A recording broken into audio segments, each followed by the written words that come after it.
Today we're diving into the divine matrix. Are we living in a hologram that is a reflection of our own consciousness?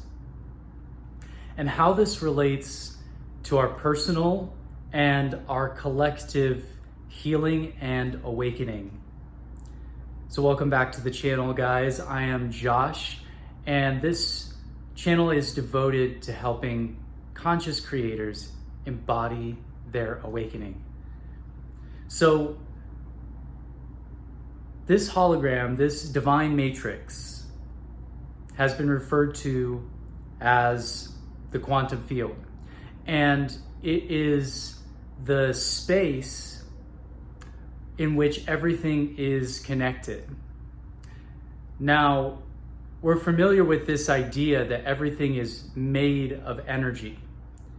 And quantum science shows us some interesting things about the nature of particles, right? And that every particle of matter is actually an energetic waveform.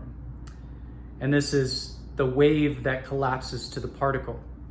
Now, in the double slit experiment, they showed that the perceiver of the particle affected whether or not it was perceived by the machine that read it as a wave or a particle. When the observer was looking at it, it was a particle. When they were not, it was a wave. And this is known as the observer effect. And it's the idea that our very perception of the wave turns it into the particle. And now this asks the question, what is the nature of consciousness? Because if we're living in a holographic universe, that means that everything that is matter is potential energy that is made manifest. And our five senses are the ways in which we translate vibration into an interpretation of the energy. Right? And this relates to, like, you're only seeing a certain spectrum of light. Visible light is a small spectrum of light. And this relates as well to manifestation, because if we're only perceiving a certain range of possibilities of the infinite possibilities then there are, then that, again, that's the way we're collapsing the wave to the particle. So if we have limiting beliefs that I can only make this much money, or that we're not worthy, or that we're not worthy of love, we're going to attract circumstances that continue to create that same state. It's going to be that state of consciousness reflected in our life. And this is why the nature of synchronicity is that you see and you experience the same kinds of relationships. It's like that saying, same face, different town. Because it doesn't matter where you move to, if you don't change, your life doesn't change. Now, the ancients, and particularly the Hermetic axiom, as within, so without. As in our inner world, the realm of our imagination, the images, the vibrations, and the feeling states, the beliefs that we have, the habitual thoughts of what we think is true, form an inner world that gets projected onto the screen of space. This is what Neville Goddard was referring to when he said, your world is your inner world pushed out. Our reality is our inner world pushed out. Now, how far does this go? Because this really relates to what I've learned about the power of forgiveness and an ancient Hawaiian technique called ho'oponopono, which is essentially a prayer of clearing where we take responsibility for our part of the collective distortion. Meaning the distortion is like a distorted image that we see on the screen of space.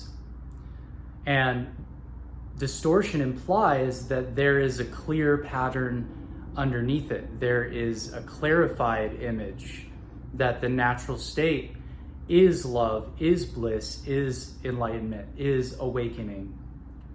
but it's an alignment in the moment. It's an experience in the moment. Is the wave collapse to a particle in the moment? Because from this perspective, time is an illusion that is broken down by the senses and experienced through chronology in the sun rising. In all of these cycles of nature, there's a natural time. But from the quantum perspective, everything is happening simultaneously. So when we clear and when we forgive, we're clearing for our ancestors and the past patterns that we've inherited, and we're also clearing for our current life and our current timeline that we're on, as well as for future generations. So by not shaming the shame, by not blaming the blame, by not judging the judgment, this is a shadow integration. It's bringing the darkness into the light of our awareness. When we don't resist, it doesn't persist. Love is a state of non-resistance, and it's also an emotional state that returns us to the divine blueprint. So going in the Ho'oponopono prayer, I'm sorry, please forgive me, thank you, I love you. Breathing in and feeling the feelings that arise. And what I find is that this clears whatever it is that I share with anyone else, or even with a part of myself from the past. And it reveals a divine pattern underneath.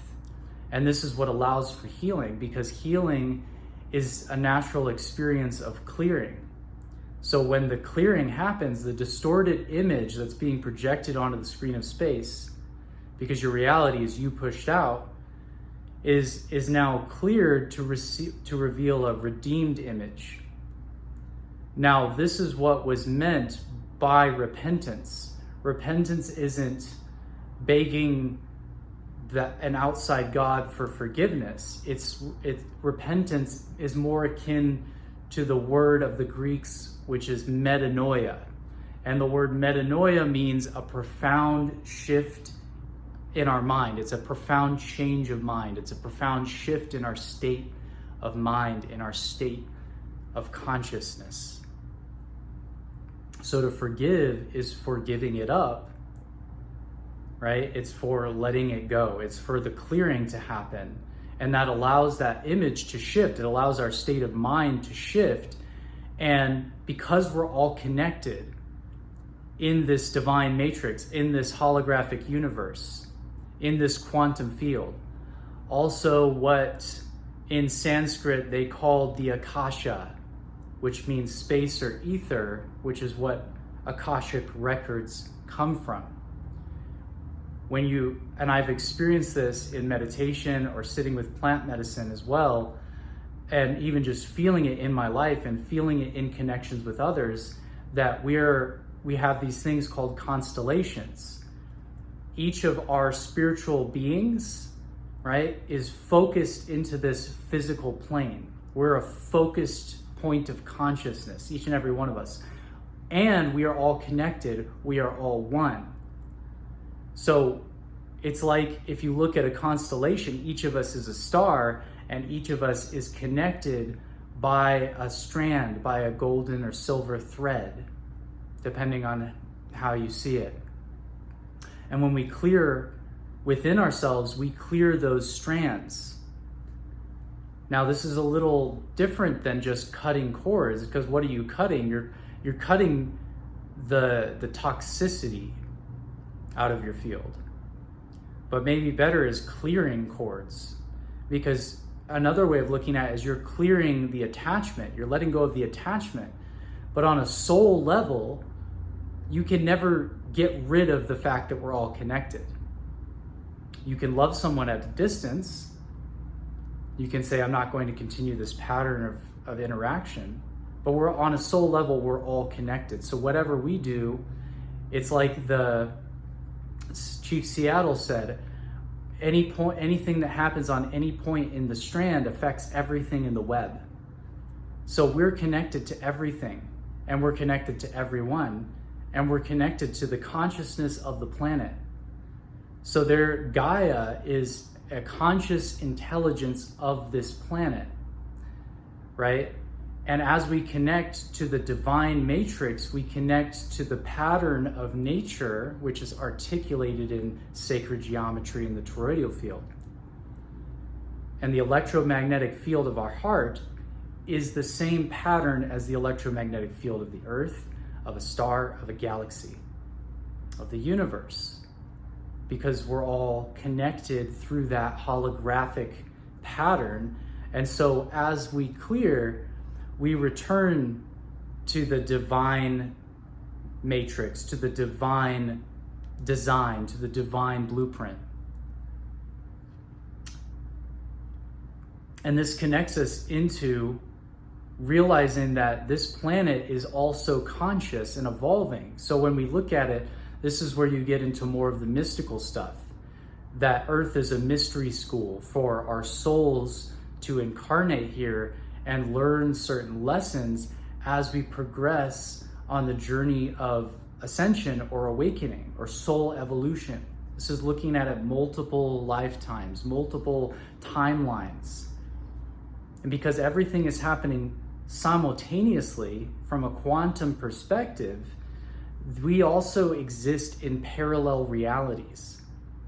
This is like what Abraham Hicks or Bashar or different channelers talk about when they're talking about how things are either the worst or they're the best that they've ever been, because we're at a culmination point in history. So as you align to your highest timeline, what does that mean? That means the highest potential of actualizing your gifts that's the deeper manifestation, is that it's actually in alignment with your heart's desires. I believe that we have a certain intrinsic divine matrix to our own soul's blueprint of certain gifts that come online when we incarnate here. And I believe this relates to the whole starseed thing, because it's the idea that we come here and we forget in order to remember, in order to awaken. And this ties into some of the deeper esoteric stuff like Neville Goddard spoke about, with saying that God, creator, Christ, or whatever you want to call that, is none other than your own wonderful human imagination. The true imagination, not our programming that runs these subconscious programs. And yes, you've got the more manipulative, esoteric aspects of these shadow sides of the world and how we are programmed to be ashamed of our own selves and divinity. And you've got these deeper soul lessons where it's not about external blame. It's about that we take on certain patterns to grow and evolve and transmute them, so we become an example, and so we unlock our intuitive abilities and unlock our gifts, which are intrinsic to us. So for many of us, one of the big lessons of this lifetime, in this collective awakening, in this shift in consciousness that's happening on the planet, has to do with authority. Because that is the distortion of history, his story. The victor writes the history, but often it's distorted, it's manipulated, and people would try to conquer through force. Now, when you understand flow versus force, you understand that when you are in a state of flow, which is also what the ancient Taoists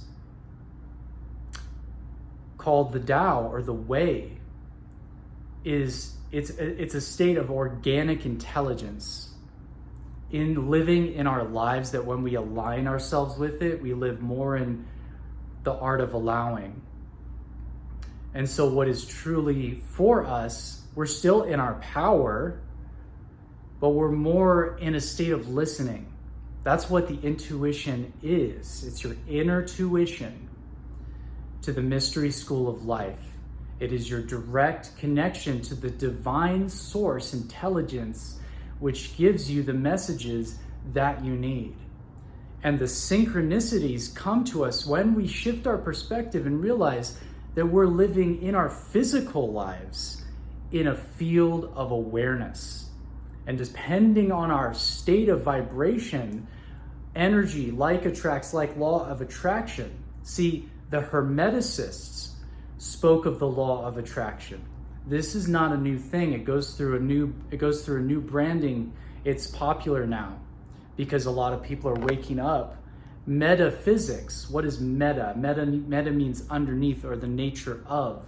The physics of reality. Metaphysics is understanding the subtle workings of reality as it relates to consciousness, because consciousness is the ground of all being. Without consciousness, there are no natural laws and there is no reality.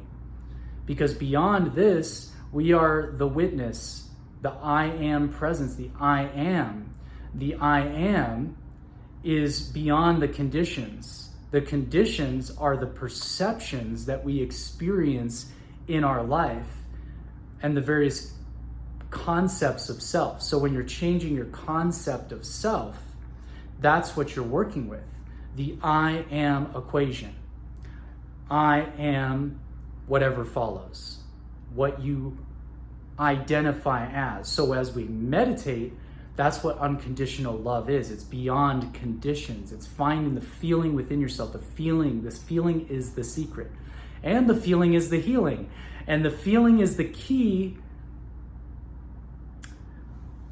of our evolution. The feeling is the key to manifestation. Because we're not just seeking the carrot on the stick of because we think we'll get it, we'll feel happy. It's an external reflection. When we find it within ourselves, we're good either way. And we live more in a field of limitless possibilities because it's like this or something better. And we tap more into our imagination because our imagination is bottomless. Our imagination is our vibration. Our imagination is our subconscious. Our imagination is the collective unconscious. Our imagination is the God force. Our imagination is the source. So when we realize that we're living in a divine matrix, and that as we shift our own state of consciousness, as we raise our own vibration, as we clear our own patterns, as we return to our connection to the land, we're shifting and we're healing our relationships. And we're raising the vibration for the planet. And it's a ripple effect. It's a butterfly effect. It's like the Maharishi effect, where meditators would come together in these groups and they'd measurably see the crime go down. It's like the 100th monkey effect, where monkeys on one island in this study learned a new skill, and then monkeys that had never encountered those monkeys, right after they had learned that skill on another island, suddenly those monkeys learned that skill much faster. It's the same principle. So as we live our best life, as you selfishly no longer indulge in feeding the energies of toxicity, and yes, there's the integration aspect of loving what comes up within, but then there's also the energetic boundaries and the creating a clear space within yourself. Because that's what gets projected into the field of space. This is the field of space. The physical is the leading edge. What happens and what's attracted in your life. That's why synchronicities will come to you. It's not just the algorithm that brought this video, it's your vibration. It's not just like the places that you discover a new living situation. That's one living situation out of billions of homes on the planet. That's one person that you want to attract. It's one person out of billions of people on the planet. And the possibilities are endless. But when we're living in limitation, that's where the scarcity comes from, right? Because it's like, oh wow, all these limitless possibilities. And then at the same time, it's like, oh, that's why those repeating number sequences, and that's why you see a sign that says stay in love, or a message comes to you when you need in your external reality.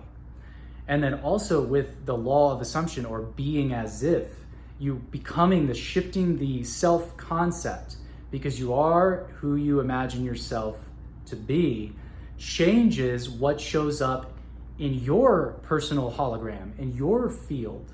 because that creative consciousness is manifesting here, moment to moment, moment to moment, moment to moment. In the moment, when we bring our moment, in the awareness into the moment, we also discover the magic of life that is already here. It's in here and it's already here. And there's nothing you have to change about it in order for you to realize it. But you do have creative control. You are a deliberate creator. You would not just be satisfied with just simply witnessing things and not being actively involved, right? That's a conscious creation. That's an inspired intelligence. That's tapping into it and witnessing that, oh, when I change my self-concept, when I shift my vibration, when I clear, when I heal, then different synchronicities, soul connections come in, abundance, opportunities open themselves to your awareness so you can conceive of the next logical step. It is so practical. This is practical synchronicity, practical spirituality, because it actually does something. Because this is what the inner cause is within you. The external is the realm of effect. So even on a deeper level, it's like, wow, the consciousness goes to sleep within humanity as our own imagination, and we awaken as that thing. And I believe that's what different mystics and prophets, such as what Jesus said, I and the Father are one. And if you look at some of the deeper readings of what Neville Goddard would speak about with his own experiences of this experience of consciousness, is that I and the Father are one. There's a deeper meaning to what that means, and that it means that I, the human self, the one who is the sent, and my Father, the consciousness, the sender, are one. I, the effect, in my waking life, am sent by my Father, the cause within our own consciousness. So even to come to this place of realizing that much of what we have been conditioned to believe about these various belief systems has led us astray from the deeper truth that needs no one to be pedestalized in order for us to understand it within ourselves, and why so many people of the past have become heretics and been persecuted for speaking the divine truth, because it transcended the control systems of religion and state. Because suddenly people are waking up and discovering their own magic and their own inner authority. So that's very dangerous to control, because it can't be controlled. And now we're at a time where that's what, we're in a different time, and we're in a time where we have that direct connection, and we can see these deeper themes so that we can integrate and live them in our everyday life. And this divine matrix, they did an experiment with 2 vials of DNA, and there was a change made to one. They're both vacuum sealed, so biologically, physically, the particles or the genes or anything like that between these, there's no physical way that they could possibly interact. But when there was a change in one, the change adapted in the other. And what they were showing is that because the DNA is quantumly entangled, meaning that at any point in time, there's all points in time and space are available. Meaning that's the space that appears between these in the physical plane doesn't exist. The time is the 4th dimension. Time, like space, is measured by 3 dimensions, right? That's where you get all the shapes. The 4th dimension is time.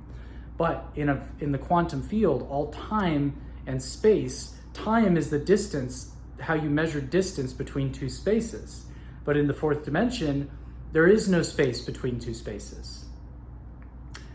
So when you're realizing that, okay, everything is quantumly entangled, the same thing applies to us. So what we do, it also affects the way that we vibrate, affects what appears on the screen of space. And this is a deeper aspect of what you attract, because as you connect into that divine matrix, your electromagnetic field changes and you become in harmony with nature and the universe, and you start getting these downloads because you start becoming a clear conduit. That is your divine birthright, is to be an expression of source, is to be an expression of the divine, is to be an expression of the life force. And that really is all the same thing, because energy, how does energy move through a vacuum? We live in an electrical universe. Energy is moving through all things. Therefore, my state of vibration affects someone else, and it can uplift them. And then again, if I exist in repeated states of negativity, this is different from integrating it. That's what I'm saying. When you complain, when you constantly tell these stories you're coming from the conditional self. And the more that you do that, what it's trying to do is get energy and attention from outside. And the clearing, the shifting our consciousness is to plug into source within ourselves, which is the wellspring, which is the Holy Grail, right? And so as that energy, as we access that energy within ourselves, our relationship with the external changes, our relationship with other people changes. When we start to experience more harmony and more access to our creative gifts and more ability to manifest abundance and more limitless possibilities. Because the consciousness comes into this focus point, the focusing of our consciousness, which is non-localized consciousness, it's focused into a body, is focused into this perception of reality. The inherent nature of focusing of that consciousness creates contrast, or creates contraction, or creates the perceived limitations, because it creates a container. Without a container, there's no experience of self. There's no boundaries. We're just infiniteness, foreverness. That's the gift of this experience, because it's like Abraham Hicks calls it, the launching pad. It's the contraction is the pressure that creates your expansion. So anything that, the conditions you were born into, your parents, the society, all the conditioning, all the programming, all the stuff, all the health issues, anything, toxic relationships, those are the contraction to your expansion. And as you master those lessons, and as you embrace the mystery and you trust in spirit in each moment, they get transformed and transmuted, and you start living in really a magical reality. But it's practical. It's like actually here. Like you can be in a magical reality washing your dishes, but it's like it kind of becomes like a distorted, like not very healthy magical reality when you're just up in these higher chakras and dirty dishes have been sitting in your sink for 2 weeks. And then suddenly you come to the physical and you're like, whoa.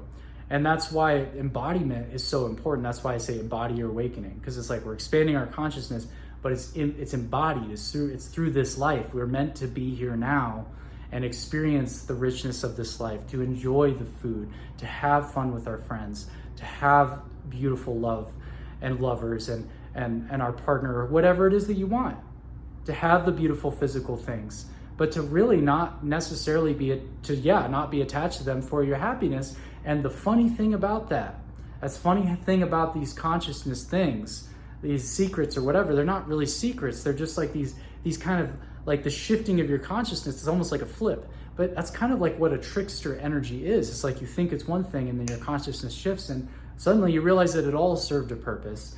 And suddenly you realize that it's like, okay, I can get that lesson and I don't need to learn the same lesson twice. So then your external relationships start to reflect your shift in self-concept.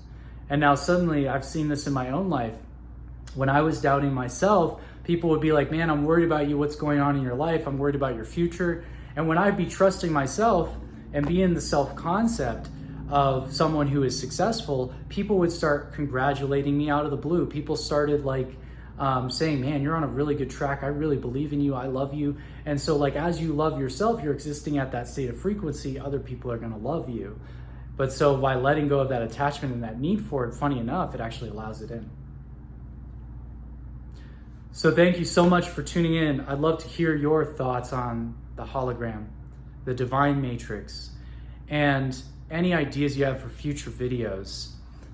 And maybe something you're thankful for being alive today in this beautiful, blessed earth, as well as hit the thumbs up if you got some value. It helps it send it out into the universe. And Also, subscribe if you haven't already, and hit that bell if you would like to get push notifications when the new transmissions, videos, and all the juicy things come out. So, thank you and many blessings.